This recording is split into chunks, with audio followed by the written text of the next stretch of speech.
కొందరు అంటారు చిన్న సినిమా ఏంది చిన్న సినిమా, ఏం సినిమా డబ్బులు మరి తక్కువ తీసుకున్నావు, మరి నువ్వు తక్కువ తీసుకోలేదుగా, క్యారవాన్లు ఇచ్చారుగా, ఆటోలు ఇచ్చారుగా, అన్ని ఇచ్చారుగా. చిన్న చూపు వద్దంటే, చిన్న చూపు ఉండకూడదు. అందరు అక్కడి నుంచి వచ్చిన వాళ్ళు.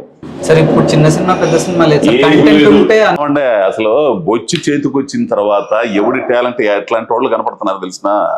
మనం మీసాలు మేలేసి తొడలు కొట్టినంత మాత్రాన మేము పెద్ద ఆర్టిస్టులు అన్నంత గొప్పది ఇక్కడ.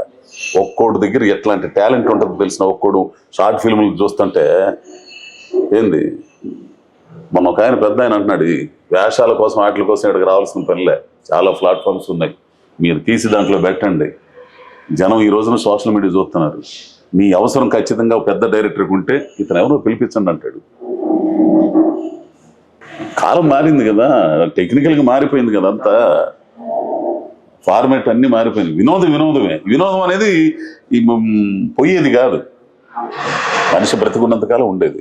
ఆ క్రమంలో ఈ సినిమా నాకు నచ్చడానికి కూడా కారణం ఇన్ని ఉన్నాయి అనమాట. వీళ్ళతో కలిసి ప్రయాణం చేయడానికి కూడా నాకు అంత ఇది ఉందనమాట. సో నేను అనేది ఏంటంటే, ప్రేక్షకులను కూడా మీరు అన్నీ ఆదరిస్తున్నారు, చూడండి, సినిమాని చూసి అభిప్రాయం చెప్పండి.